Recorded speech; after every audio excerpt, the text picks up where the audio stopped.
Hey, welcome back. As the days grow noticeably shorter and the nights colder, we are naturally drawn indoors, not only for warmth, but also for reflection. This signals the arrival of Samhain, the final harvest of the year. And just like any of the other seasonal shifts, I'm going to be changing over my seasonal altar. You're going to see it change from light to dark this time as Samhain really sinks in. It really sets into us that the dark half of the year is here. Now, I usually use my homemade magical cleansing spray that I usually make myself, but I want to show you that you can use things that you purchase at the store. So this cleanser is from Trader Joe's and it has cedarwood and sage, which both have cleansing properties. But what's important here really is the symbolic action as well. So see how I'm moving counterclockwise. That is a banishing motion. So you can take any ingredients and you can use simple things. This is moon water. So instead of using something fancy or blended or infused oil to anoint, you can make some moon water and use moon water and just be mindful, be intentional about those symbolic actions. So the same ideas here of anointing that I would do with oil, I'm using moon water and I'm doing a protective symbol. I'm switching over from a lighter altar cloth to a darker altar cloth. This is actually a velvet curtain, a black velvet curtain. I typically don't like to use an altar cloth, but I do in this area because it's kind of a spot that we're trying to figure out what we want to do and remodel it.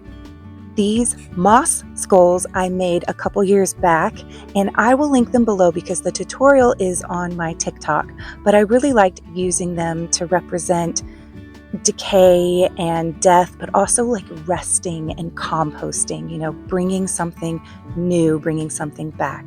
I often use books in my altar setup just to give different heights and colors and cover some things up. So these are really beautiful books by Cheshin, and they give you lots of good history and information. But if you're looking for a spell book to tell you exactly how to, my book is available for pre-order now. So setting those out just to, give me different heights and things to visually make it more appealing. This plant here I picked up from Trader Joe's, and it is called a pumpkin tree, or at least that's what they are calling it. It is in the eggplant family, and I'm excited because it's starting to root, so I'm hoping to propagate it. And then you'll notice bringing back things from the previous altar. That way, the seasons really just flow from one to the next.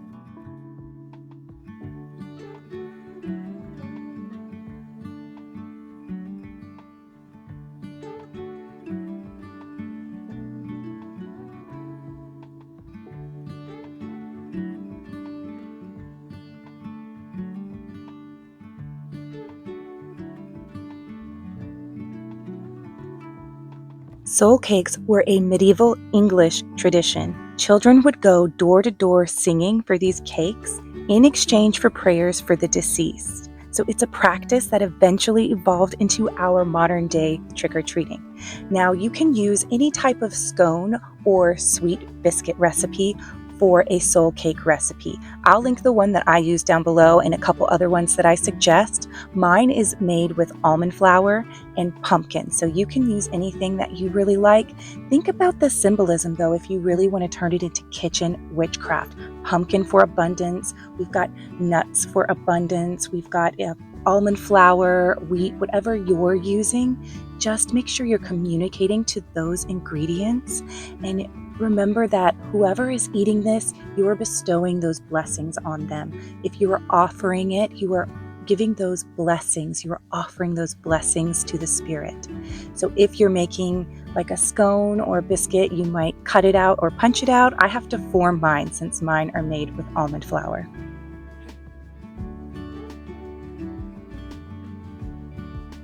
And then decorate your soul cakes. Now you can do this by using an icing or a frosting like I'm doing. I usually use a pastry bag, but I have had a difficult time finding it lately. So Let that be a suggestion that I do suggest if you have a pastry bag, use a pastry bag, but if you need to, you can use a Ziploc bag. And then put any type of protection or blessing that you would want the person or spirit that is consuming this to have. And if you don't want to use icing or frosting, you can punch different symbols or sigils or different things into your cookie or cake. Jack-o'-lanterns were originally carved into turnips to ward against stingy Jack. Now we can use a pumpkin as a protective ward on Samhain. So cleanse it with your preferred method. I'm using moon water, and then carve into your pumpkin. Now you can make this a little bit safer by putting your pumpkin upside down into a bowl. That way it holds your pumpkin still.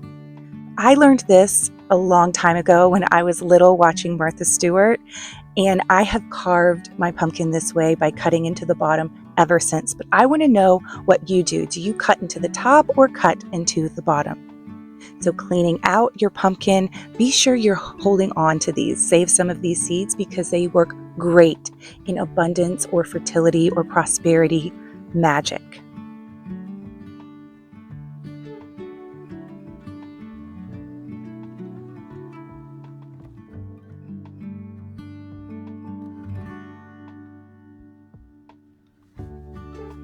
You can carve a classic jack-o'-lantern face into your pumpkin, or you can use any symbol or sigil that feels protective to you.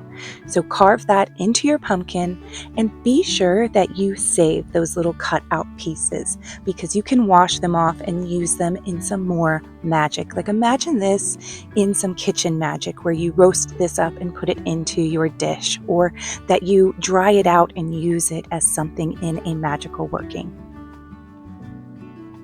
Once your pumpkin is carved, it is now time to anoint it.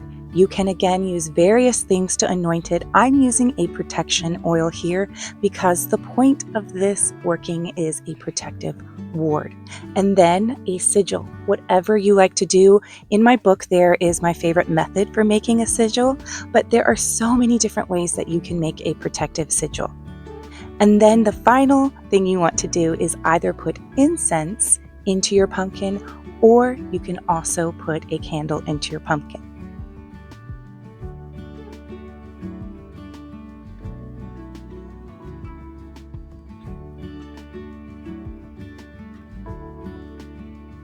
It is said that on Samhain night, the veil between the worlds is thin, making communication with the spirit realm easier. For this reason, we're going to do a spell to enhance spiritual communication. So this is great if you want to do a deity confirmation or there is a spirit that you want to connect more deeply with. First, lighting a purple or white candle and then lighting some incense and cleanse all of your materials in the incense. So I have a mirror, I have a bag, a key, and a fluorite. If you don't have fluorite, you could use a clear quartz. Any mirror will work. It doesn't have to be a compact, but I do find that really useful for magic. So we're going to anoint it, and I'm using moon water here because if this is a brand new mirror, we want to lock it. So that's the process I'm going through here, is drawing on my protective symbol or sigil with moon water and then really solidifying it, sealing it and sealing it in with my energy. Then I'm going to turn it to the right to lock it. So if this is a brand new mirror, we want to first lock it, and now I'm going to unlock it for this working. If it is a previously locked mirror, go ahead and just unlock it. I'm taking yarrow here and I'm charging it with my intention and desire to connect and communicate with the spirit realm. If you don't have yarrow, you could also use mugwort or rosemary. And then sprinkle that clockwise around the mirror. And you'll get some on the mirror, which is great too. So just get a good spread clockwise around the mirror. Taking your crystal, either the fluorite or clear quartz, you could probably use a moonstone too, place that on the mirror and move the candle closer. Now this part is called scrying, where you're going to interpret the candle reflection in the mirror. This is better to do in a dimly lit room. The camera wouldn't have picked it up though. So do this so that you can interpret that message. Once the candle has burned out, collect the crystal into the pouch and collect any of the yarrow that has scattered about the table. Put that into the pouch as well. Put the pouch under your pillow so that you can have dreams that you will interpret those messages from the spirit realm. If you are advanced, then you can place the mirror with it under your pillow with some protection. So you want to have like a broom or a protective stone. Either way, when you are done, be sure that you lock the mirror by turning it to the right. I hope you have a wonderful Samhain. Blessed be.